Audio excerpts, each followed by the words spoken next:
Oral Hershiser said that there's no way that a computer could figure out the strike zone, that it had to be done by a human being. Oh, yeah. Because he said it's not really so much a rectangle as it is an oval. Oh, yeah. No, he's right. Well, the definition from the MLB is not an oval. The definition from the MLB is very much a rectangle. I mean, look, triangles, we got rectangles, squares. The computers are going to struggle with ovals. Pretty good. Ovals, we just don't do.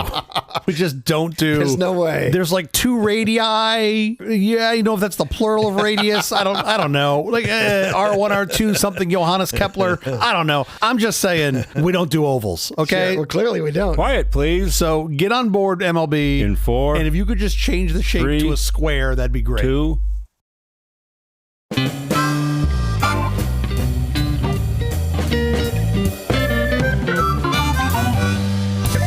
Company presents a Truly Terrible Podcast. Welcome to Nonsense, Season 3, Episode 34. I'm Jeff Parker. I'm Stu Little. This is our take on the week's business, tech, and entertainment headlines. This time, video evidence sparks fear. Austin demands answers on Tesla Robotaxi safety. What answers do you want? I drop you off in the middle of this 6-lane freeway, and you'll be fine. To beat the ban, ByteDance launches separate U.S. TikTok app. To be called FreedomTok. Moderna's new mRNA flu vaccine outperforms current shots by 27% in adults over 65. In related news, in adults over 65, autism is up over 27%. Also, our big story later this week is about measles' shocking and brutal comeback. It's Math 2.0 Day. The day raises awareness of the importance of mathematical understanding at all levels, encouraging students and the general public to see its relevance in their daily lives. Math is not just a subject confined to textbooks, but a living, evolving force that continues to drive progress and shape our future in the digital age. I wouldn't say that the math is evolving. Our comprehension of math, of course. I would say our understanding of the math is evolving. I don't feel like math is evolving where they're like, you know what, we want to change the rules around addition to make them better for the people. We have evolved what 2 means. It's 2 plus 2 is 6. Speaking of math, it's Prime Day starting today. Have you picked out any fun things to get? No, it's all just the same crap. They just mark it up 30% and then mark it down 27%. I'm like, what? Exactly. There's nothing here I'm really interested in. Prime Day has really become Amazon clean out the closets day. Stuff that Amazon sells that is now aging out. It's their blue light special. Yeah, it's their old tablets. Yeah, totally. You're like, look at this. Here's an Amazon Echo Show from 2018. Like, exactly. Just recycle it. What are you doing? Maybe they listen to our show and they've heard our little advert, our little vintage advert at the end of the show, and that's inspired them. They think we're actually selling these old things. They're like, well, those guys must be doing great. They're selling 1,200 baud modems over there on Nonsense. They got to be crushing it. How is your week going? My week has been just absolutely glorious. I got to enjoy a break. We had a little holiday break with my family and extended family. We had a great time. We were up in Big Bear Lake in a boat. Love it. Lake houses and biking and all the fun stuff that you would normally want. Only mild yelling from the children, so that was a bonus. Okay. I decided I usually like to take on the role of cooking something unique for the family, so I decided to cure 18 pounds of prime short rib for 5 days in a salt and sodium nitrite brine solution. Sure. My wife made it pretty clear that if I made pastrami, we were going to get divorced. So I said, well, this isn't technically pastrami because you make that out of a brisket, and this I made out of short rib. So it's a pastrami short rib. And I thought that was a worthwhile technicality. Sure. But nevertheless, the attorneys have shown up at your door. There is paperwork of being served. I just don't go in the house. They ask me my name and I forget English all of a sudden. No, it was great. I corned it for 5 days and then made a pastrami style rub, which was sort of like homage to Katz's rub. Yeah. Smoked the whole thing for like 8 hours. The results were absolutely incredible. It's like the richest pastrami you've ever had. Oh, of course. I've literally eaten it almost every day for the past week and a half and have just loved it. So I haven't grown tired of it yet. Fantastic. That's a nice holiday. That is how I celebrate Independence Day, or as our friends across the pond like to call it, Revolution Day. I think they call it Thanksgiving. Is that how they refer to it? Yeah. Finally got rid of those guys. Like, it's sure. Thanksgiving. That's great. That's good. That's pretty funny. It was a lot of fun. I've really enjoyed summertime so far. It's been great. How about you? I've offended nearly everyone in my world. Okay. I'm not offended yet, but I'm sitting down. So show me what happens next. Because I've pretty much given up alcohol. Not that I was a big drinker to begin with. I wasn't. But you don't need booze. Overrated. It turns out all alcohol is a group 1 carcinogen. Okay. That line about a glass of wine a day for your health turns out couldn't be much further from the truth. Well, all my barbecue's a class 1 carcinogen. I'm still going to eat it. Examples of group 1 carcinogens include asbestos, tobacco smoke, benzene, which is that smell when you turn on your gas-fired oven in my kitchen. Oh, I love it. And you don't open the windows. That smell is highly carcinogenic. And processed meat. Generally meats with nitrate and nitride chemical preservatives. Literally the thing that I made this past week that brought me so much joy. Literally that thing. These things are known to cause cancer. Are you just walking around being Captain Buzzkill? Is that just what you do? Like, that's what everybody says. I'm just sitting there eating some pastrami. You're like, hey, it's a group 1 carcinogen. I'm like, Jeffrey, leave me alone. I'm trying to open the windows. I don't want the benzene. I'm trying not to drink alcohol, which is fairly simple because I wasn't drinking a lot of alcohol to begin with. And processed meats is probably my biggest downfall. But I at least have severely reduced my processed meat intake. I'm not sending you any more barbecue. By the way, if you were sitting around with a bunch of friends at dinner and you said, hey, I've given up asbestos. Oh, yeah. Everybody would be like, yeah. Big asbestos got to you. Good idea. That's probably a great idea. Yeah. Exactly. Yeah. But if you say, hey, I'm cutting down severely on alcohol. I went like 2.5 years without drinking in my 20s. And it was really fun to go out with people that drink. And they'd get upset that you didn't drink. Right. It's like offensive. But then to just watch them all degrade over the next 4 hours and you're just even keel and you're like, oh yeah, this is what happens. Like you've all just turned into bigger idiots. Sure. And you just get to watch from the sidelines and keep all your faculties. It's lovely. Anyway, that was my exciting dinner the other night. I didn't know anyone would care. I honestly didn't think anyone was going to care. I think when you bring to the table group 1 carcinogen, and that's your reference, which again, I believe you. I believe it's accurate. I feel like a lot of people they're not going to enjoy that conversation at the dinner table. No, sure. And I'm happy to not explain it to you and just not. No. But if everybody keeps bugging me. No, I think you have to. Right. I think you've got to know what you're doing. You're making a calculated decision to do this. I want to cut down on as many group 1 carcinogens as possible. I'd like to get them all out of my life. Some are harder to get out than others. Which ones do you want to keep? Do you have like a short list of ones you want to keep? Well, the inhaling of asbestos, that was hard to give up. I was enjoying that. That was the one. There goes Thursday afternoon. Yeah, now what am I going to do? Nothing relaxes me more than a little asbestos abatement on the weekends. That's just really what I love doing. If you need me to come to your house and take the asbestos down. It's like putting a warm, fuzzy sweater inside your lungs. That's basically what it's like doing. All right. Processed meat is the hardest one for me. It's terrible. I don't eat much processed meat. It's just so hard. Give me your top 3 processed meats. Bacon, bacon, and bacon. Those are the exact same as mine.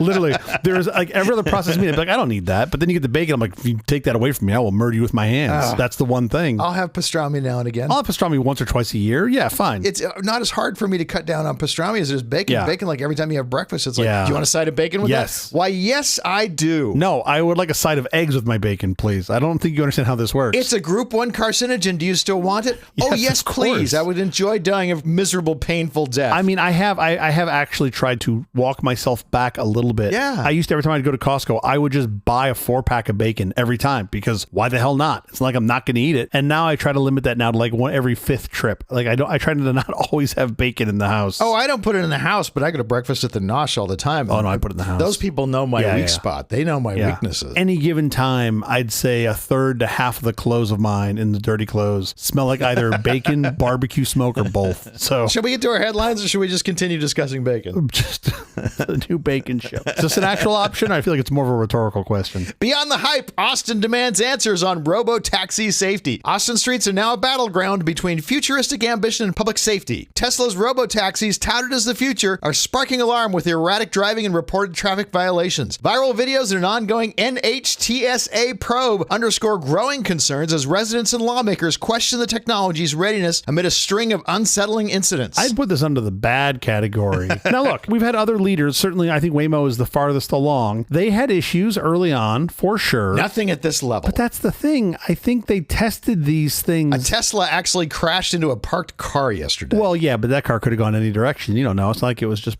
oh, wait. Yeah, I mean, look, this stuff happens. I get it. I understand. I would like it to not be unleashed in the public quite this soon. And I think that's been the big difference. That's the fear. And that's been typically, I'd say from Elon's direction with most of his companies is like, we're going to just go fast and break things, which in a software world for like Facebook, that's okay. That's probably optimal. Few people die. But like, imagine if like Epic Healthcare did that. Yeah. That would be terrible. It's like, oh, I'm sorry, we gave your loved one the wrong dose of chemotherapy because they were trying to make this feature as fast as they could. Like, no one would would accept We that. were just testing this. We were experimenting this. We didn't bother to tell you. Sorry, but hey, it's better for the next person. And you're like, well, that's not very reassuring. I feel like it's something more like that here, where they got to a much lower bar than personally I would like to see. And I'm very curious to see how Austin and Texas will respond at large to this. There are only like 10 of these cars out there. Yeah. They all have someone, a human being, sitting in the passenger seat who's got a kill switch. Yeah. And yet they have had incidents of dropping passengers off in the middle of intersections. Oh, let's be clear. That intersection was like 6 lanes. Of speeding. Well, yeah. Driving on the wrong side of the double yellow line. Yeah. Entering lanes for oncoming traffic. Braking suddenly for no apparent reason. Stopping in the middle of a road when encountering police vehicles. Look, I'm optimistic it's going to get there. I really am. With optical sensors, you think they'll get there with optical sensors, not yeah, LiDAR? that's what I was going to say. Is that was my footnote. Is I'm still concerned about the edge cases where monoscopic optical sensing only is going to be the only answer here, and there are going to be situations where that doesn't work well. There are multiple cameras. They're just not in the Teslas. They're not precision aligned, and so you end up with things on different height levels. There's no parallax. But you would right? have parallax from the multiple cameras if the cameras had been precisely aligned. They just aren't. I mean, like their side cameras, many of the cameras aren't pointing in the same direction at all. So I don't know if they get any no, parallax. just the front-looking camera. Yeah, okay, just the front looking cameras. Got it. And everyone's like, well, I don't understand. Humans have eyes. Why can't you just with eyes? I'm like, but our dynamic range is so much higher. Like, I'm not saying that you're not going to get there with sensors at some point, but it doesn't seem like we're very close to this. Right. And I think that's a big part of the problem. I mean, think about the times when you're driving into the sun or coming out of a tunnel into bright light and you have that moment of blindness. I'm pretty sure with these cameras that happens more often and lasts longer. Takes you longer to recover. Sure. It's a longer recovery time. And that to me is not great. I would like some other better tech there. And also, why are humans the standard? Like, shouldn't it be better than humans? Unfortunately, it is. There's Waymo out there, and you look at the Waymo cars, and they have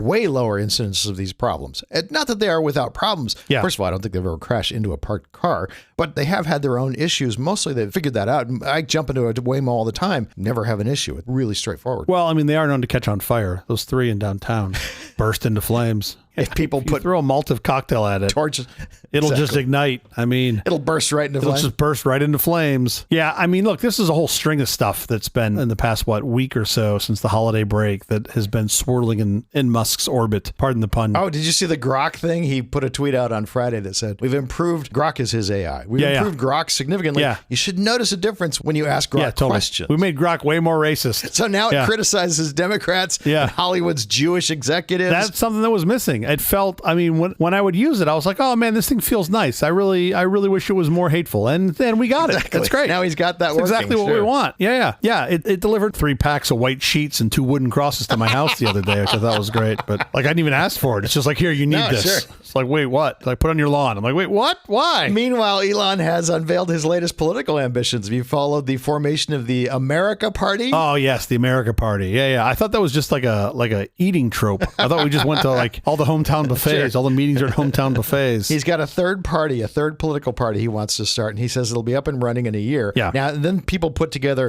all the times he said it was something that he was going to make was going to be up and running in a year. Self-driving cars. Never happened. Yeah, exactly. Yeah, sure. It's going to be a year out. First of all, how'd it take you a year to put together a party? There's infrastructure. It's hard. We've had such a great success with third parties in the past. Can we go dig up Ross and see how he feels about that? How well did that go down? We've had third parties throughout our history. What they tend to do is split the vote in one party or another. Yeah, completely. I mean, I do love, remember what was it? It was Iceland that had like the internet party years ago where they were just like, we're going to try to blow these things up and have new practices and new approaches, which I thought was actually kind of compelling and kind of cool. Yeah, sure. But at this point, I'm just like, can we embrace like a science party? I'd be so on board for that. I would sign up for that. Like, can we just get back to logic and reason and just believe like that should be our cornerstone? Trump has called Musk's plan ridiculous and a train wreck. Well, okay. Look, he's got expertise. Expressing disappointment and suggesting it would only create chaos and disruption. Yeah, he's got expertise in both of those things. So I feel like if anyone's going to call a spade, it should be that. That makes sense to me. Trump has also linked Musk's dissatisfaction to his most recent bill, that big giant bill, to the elimination of $7,500 tax credit for electric vehicles. Sure. Which, of course, Tesla relies on. Yeah, that's not going to help him at all. I don't think it's all that. I think that's certainly part of it, but I don't think it's all that. Yeah. I want to reiterate that had you 6 months ago told me the over-under for these two having their first of what I suspect will be many breakups in less than 6 months, I would have taken the over. I really would have thought we would have made it longer than 6 months, but here we are. Oh, you really? I didn't think we'd make it 6. No way. I knew this was going to explode. And it was going to explode. But really, you thought less than 6 months? I was amazed it lasted as long as it. Okay. Do you know what the term a scaramucci is? No, but it sounds delicious. Is it like a gelato? No. Oh, it's not. It's straticelli. Scaramucci was like the White House communications director. Oh, yeah. And now Trump's appointees are measured in a scaramucci, which I think he survived like 10 days or something. Is it like an esoteric time unit? Is that what it is? It's sort of like... Yes, it's a time unit. He lasted... It's like measuring weight in stones. He lasted 70 scaramuccis, whatever. That's fantastic. Yeah. Forget light years. We're using scaramuccis for everything. Musk has also got a lot of concerns from investors and former associates about his political forays. We don't know yet what the answer is going to be on if those pay off long tail or not. Short term, like, okay, sure, it's volatile. The whole thing's volatile. I don't know what to make of that. Just taking a step back, his actions have always been surrounded in volatility, right? And so I don't know that what he's done in the past 6 months is going to be I don't know who's going to win and who's going to lose within his orbit from that. Who knows? It's too early to tell. Shareholders are going to lose. I would make a pretty good wager on that. But from what point? From the pre-political aspirations high? You're still up from that. How long ago did he decide he wanted to be part of the political universe? Did he start making contributions? It's been 2 years? I think it's been a little longer than that, but 2, 3, 4 years, something like that. Okay. But Tesla's still been a juggernaut in that time. I'm just saying, I don't know when you what's the mark? I don't know where you start. The Tesla stock, you're saying it's been a juggernaut in that time? I mean, I think since he got grumpy, it's still up. Let's see. 3 years ago, a Tesla share sold for $250. Today, its shares sell for $290. So that's a 16% gain over 3 years, about 5.33% annualized.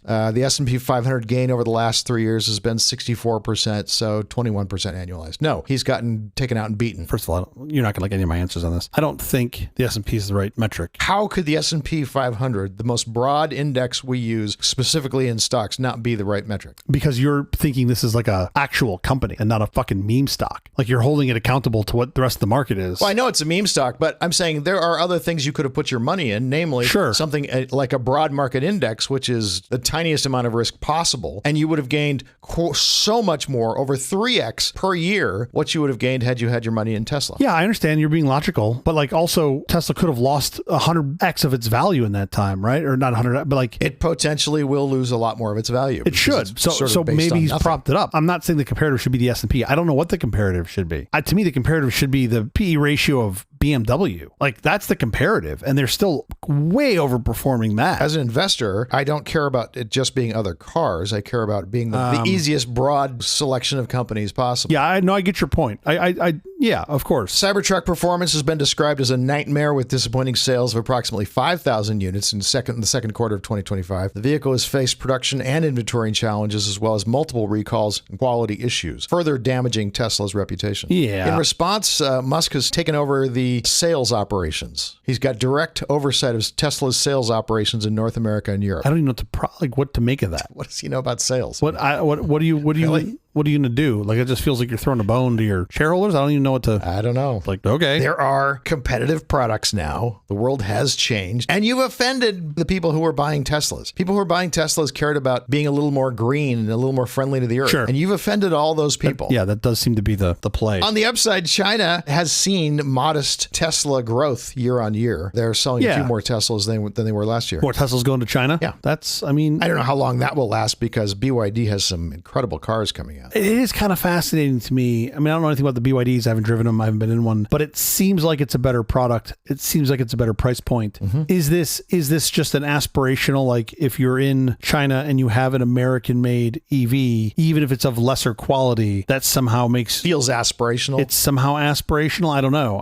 People are like, oh, I'm going to go buy a Rolls Royce. And I'm like, why? Yeah. And they're handmade. And I'm like, that's bad. That's not good. You don't want that. That's bad. But they look lovely. And I'm like, for the 3 days a month, you can actually have it. Sure. That it's driving around. To be fair, BMW's made them a much, much, much better car company. But still, handmade Coachworks is not something I want to own. Oh, it's terrible. Ever. Yeah. What? You know what robots have gotten really good at doing? Building stuff that lasts. And building stuff consistently with a tremendous amount of consistency. As a guy who owns at least one effectively handmade car where, depending on, what the attitude was at Hethel that day, the Lotus engineers were like, sure. we're going to use these bolts. You're like, why? Why not use, I don't know, this same same bolts every week. And they're just like, because this is what I had in my pocket. nah, these were closer. Exactly. And you'll see it with a car. It's the same car, and they'll be like a year apart in manufacture, even months apart. And you're like, these are different parts. And then you ask, when you find the uncomfort of knowing the people at Lotus, and you ask them why, and they're just like, oh, that's what we had. You're like, what? That's what I had in my drawer. Maybe this is why you guys can't survive more than 3 years without a bankruptcy. More rough news for Elon Musk. Instagram's Threads is very close to catching up on X in terms of mobile app users. Oh, wow. That is impressive. Yeah. I will say that while I haven't seen much feature addition or improvement in the Thread app in, I don't know, a number of months, the product's stable and good and works. And I don't hate being there. It has 128% year-over-year growth. Wow, that's great. That's fantastic. They now have 132 million daily active users. I'm curious what their growth is outside of Instagram. Like,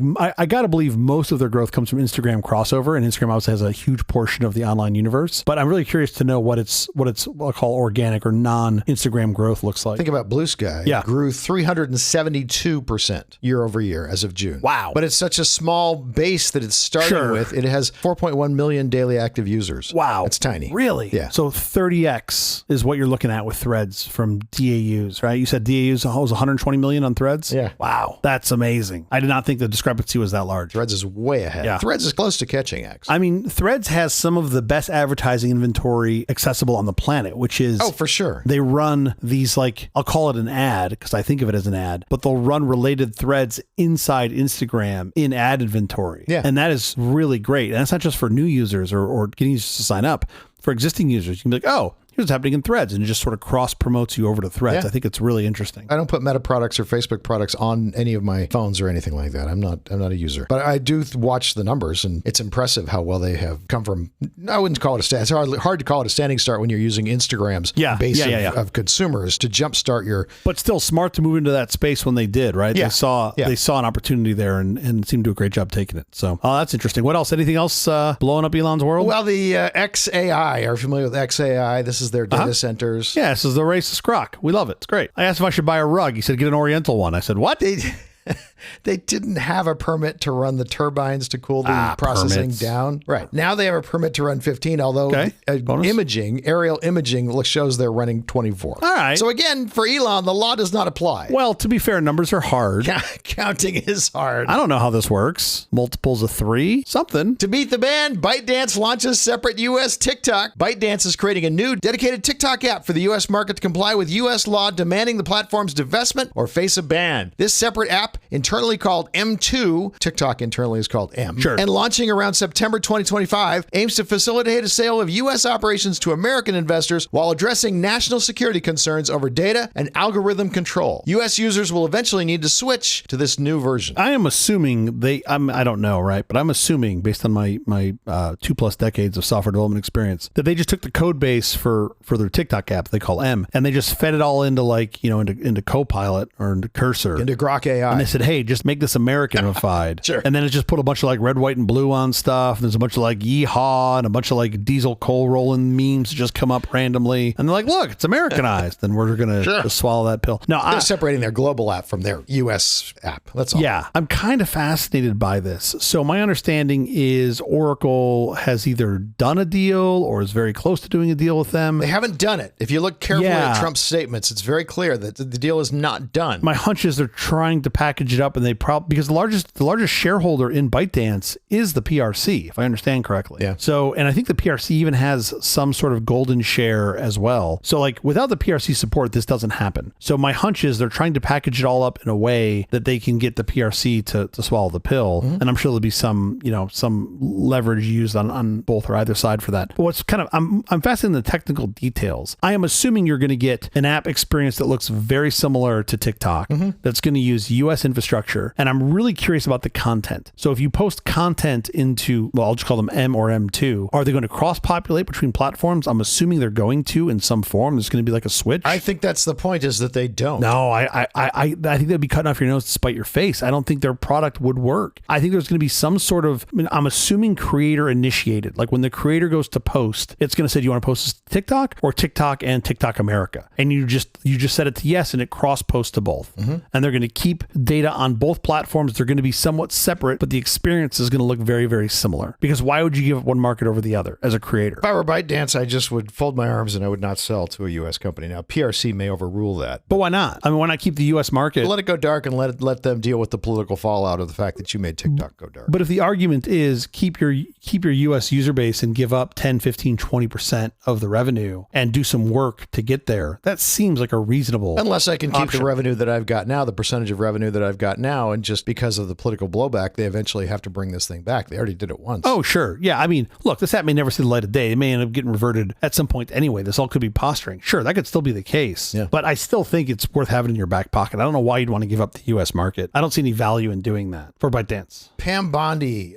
put out a... Oh, the letter. Oh, this is nuts. Oh, you know about this. Google shareholders sued for the release of the letters that convinced Google and Apple. I'm so glad you brought this up. Yeah. Okay. So the U.S. pass a law last year that says TikTok can't be used in the U.S. Right. And the folks supporting TikTok have to abide by this law. Right. So it's not an executive order. This is a law passed by Congress that said at this date, with one extension, this can no longer be used in the U.S. unless it's divested. Right. Right. And then the problem is we have not passed any laws since then changing that. So I've wondered. So Google and Apple didn't want to put this in their stores, their app stores. Who knows what they wanted? They couldn't. They weren't allowed to because the law said you could not distribute this. And their option was zero. It wasn't like they got to choose, right? If they wanted to follow the law, they absolutely could not have this. And I think it applied to infrastructure as well. Like any infrastructure underneath it couldn't support this as well. Mm-hmm. So something happened that made them, think of like Apple, Google, and others, Amazon, whatnot, made them comfortable continuing to operate this. Magically put this stuff back in their app stores. When the law said you can't do this. Yeah. And that was kind of fascinating. So there was an FIA request from, I think it was like a Google shareholder that issued an FIA request, a Freedom of Information Act request, for the letters that were sent to all the big technology companies. And it was Attorney General Pam Bondi giving what, she didn't use the word indemnify. She didn't use the word indemnification, but I read it absolutely like an indemnification. She said that, not only are we not going to hold you accountable, Apple and Google at all, but we're going to also get in the way of any litigation against you for hosting this. Sure. Which is really kind of fascinating. In the top of the article, she cites and sort of invokes Article 2 of the Constitution, which says that the president has responsibility over national security and the conduct of foreign policy, and it has determined that this is a risk. Okay, I get your posturing there, but this was a law passed by Congress, right? Like, you can't just be like, well, yeah, we're not going to follow that. But that is what they've done. But then it blows back on you because you're the ones who were saying you were going to get rid of TikTok, and all those people who use TikTok. It's like 100 and whatever it is, 170 million. I don't remember what it is. Yeah. Enormous number of people in the United States who use TikTok. Yeah, no, absolutely. I get there's a larger audience of people for sure. The political blowback would be huge. Yeah, I mean, what percentage of TikTok users vote, first of all? Small number, I'm assuming. No idea. Second of all, what percentage of TikTok users are willing to get off the toilet and stop scrolling and do anything about it? Even smaller number, right? So like there is some stereotyping here that is there. Oh yeah, I'm not done yet. Hold on, hold my beer. I suspect if you were to ban TikTok tomorrow, there would be an extremely loud sigh heard across the country, and that would be about it. You might motivate those people to go and vote. Well, next time you vote, you sure. look at the booths around you, how many people are doing the floss dance. But my kid in the car the other day said, "Daddy, I'm flossing." And I was like, wait, your teeth or the dance? Because I couldn't see him. Sure. I really didn't know what he was doing. Could be one or the other. I'm just saying, I don't feel like that TikTok group is very motivated to make real change. The TikTok user group. Until you take away their TikTok, and then they're going to show up at the voting booths. And I'm not saying this would happen, but if there were a group of people, or even just an individual, that were to come after my group 1 carcinogens in slow roasted beef, I'm telling you, I'm getting a pitchfork and a torch, and I'm going over to their house, and I know where the soft spots are. That thing's going up. I'm just telling you. So just be careful what you wish for, my friend. That's all I'm saying. Moderna's mRNA shot is a leap forward in seasonal protection. Technology advances medical science yet again. Moderna's mRNA 1010 flu vaccine achieved 26.6% superior efficacy over standard shots in a phase 3 trial, with 27.4% higher protection in adults over the age of 65. The vaccine, showing strong results across flu strains and a mild side effect profile, paves the way for regulatory approval and potential COVID-19 combination vaccines, marking a significant advance in influenza prevention invention. Ban it. Any future technology, ban it. Replace it with vitamin A and some fucking wheatgrass shots. That's what it should be. This is kind of amazing. I feel like the flu shot has been sort of not like real, like there hasn't been a lot of efficacy growth there. Not a research going into the flu vaccine. You know, it kind of is what it is. There's a population that does die from it every single year. It's reasonable protection. It's very hard to get it right. Dies not from the vaccine, dies from the flu. I'm sorry, let me be clear here. Yeah. Yes, folks die from the flu every year, right? The flu does actually kill people every year, which is why you have a vaccine. Yeah. So that if you get the flu, you have less severe symptoms and hopefully don't die. So then Moderna comes along with their mRNA technology, and this is what they first deployed for the COVID shot, the one that gave you better 5G. And they said, oh, let's do this for the flu. The intent being that you could have a really good vaccine that protects you against both influenza and COVID, right? And I suspect at some point, those are just going to get mashed together and it's just going to be called like seasonal virus protection, right? Like that's probably where we end up. And that is amazing to me. That is some amazing science that's happened in a relatively fast period of time and has been done safely and efficaciously from what all scientists that have looked at this have said. Mm-hmm. And then you hit this wall of the bureaucracy that I thought we didn't want, but that apparently we want, which is now you got somebody who we're not supposed to take medical advice from that tells us that all new vaccines must go through a placebo-controlled trial. Which makes no sense. Right? This is RFK Jr. talking. What that would mean is that if you're in a trial for an experimental vaccine like this mRNA flu vaccine, you would have to have another group in that trial that's given a placebo. Right. And you might think, oh, well, that's good. You want to compare against the baseline. The problem is when you have a disease and there's already a safe vaccine that exists, that's already been well tested and can potentially protect you against life-threatening infections, it is unethical to have a placebo group. You would not do this. Sure. But your control group could be taking the old vaccine, right? That's what your control group would take. Your control group would take the standard. That's what you want to know. How much better are we doing now with this new thing? The standard of care is this. And your control group is the standard of care, not a placebo. Placebo makes no sense. Because it would be completely unethical to do this. And it's like, well, if you're already better and more efficacious than the previous group, and there's a whole group of people you can study that don't take vaccines at all, it's not like you don't need, like you still need that group. Sure. You get great data out of this, but like, no, this is not a thing. And it's like, man, we've now come all the way around the Rubicon back to the point where like I joke about it, but it's like vitamin A and wheatgrass shots. Oh man. It's like that. And look at how many people, it melts my brain, the number of people that are selling supplements that have absolutely no science behind them at all, just some hand waving. Oh, sure. But what blows my mind even more is the number of those people that are now in a role to actually make decisions that affect all Americans. Yeah. And that is insane to me. And it's like, what's your background? Where'd you go to medical school? And you're like, I got a blog. And I'm like, exactly. I'm like, oh man, like really? Like I also have a blog and I'm 10x better at this than you are. Come on. Kennedy has canceled grants awarded to Moderna under the Biden administration to develop mRNA-based pandemic influenza vaccines. Yeah, there was, and related to this, a health department spokesman said at the time that it, quote, reality is that mRNA technology remains under-tested. And it's like, okay, even if that is true. It's so not true. Isn't this why you fund it? Like, isn't that the whole fucking point? To test it, sure. Isn't that the whole point? Isn't the whole point you fund it to make it well tested? We had this enormous worldwide pandemic where we actually put this stuff to the test. And then they're like running around. Like, I also love this, where they're like, we are canceling our subscription to Nature magazine. And we are canceling. I don't think they were reading it anyway. There's not enough pictures, is what they said. Exactly. We need more pictures. They've doubled their subscription to the Where's Waldo subscription. What was the kids subscription? Highlights. They doubled their subscription to highlights. Yeah. Oh man, but they are just out railing against all the journals, right? RFK Jr. has said that they're probably going to stop publishing in the Lancet and the New England Journal of Medicine and JAMA and all those other journals because they are, quote, corrupt, right? And he's crazy. He's saying that they're a vessel for pharmaceutical propaganda. These are serious medical journals. Yeah. So it's like, okay, buddy, your belief is that everyone's in the pocket of Big Pharma. And I can tell you that from my personal experience, that is factually not true. So what is it you're trying to achieve here? What is it you want? Do you want to just have a whole bunch of scientists go after vitamin A research? It's not going to get anywhere because you know what, buddy? We've done it and it doesn't work. So you want to do it again? Sure. What's your end game here? What are you trying to achieve? Anyway, so they're going to create in-house journals that I'm sure will will be great. And hopefully they're pop-ups. So when you get them and you open them up, you get the little, it comes to life. I think that's great. And you can actually see the patient rub the vitamin A on their measles. Kennedy is a germ theory denier who believes that people can maintain their health by not relying on evidence-based medicine. By the way, all evidence-based medicine is we try this and we try this. One gets a better result. Consistently, one gets a better result. That's the one we go with. What else is there? Hope? What hope-based medicine? What else is there? This is not pulled out of thin air. I don't understand. What? Bloodletting? Let's go back to bloodletting. Okay, enough with the headlines. In fact, enough with this episode. We have to get out of here. Special thanks to our floor director, Craig Little. Thanks, Dad. We'll be back later this week with our big story, solving the human side of measles outbreaks. Until then, thank you for listening to all this nonsense. I'm Jeff Parker. I'm Stu Little. Ciao. Oh, now I'm definitely hungry.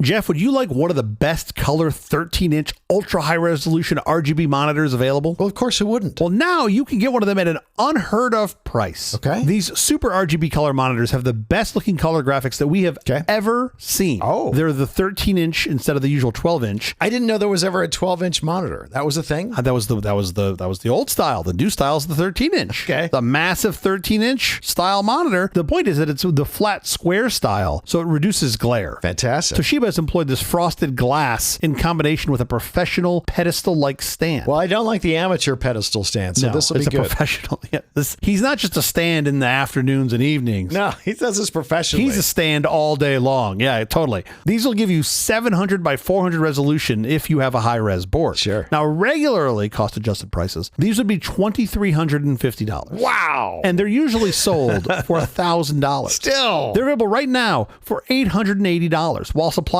last, tell them Jeff and CJ sent you. Okay. Now, here's who you got to contact. Yeah. Godfather's Used Computer Syndicate in Forest City, Florida. Oh, boy. And as they say at Godfather's, they buy only used equipment unless new equipment costs less.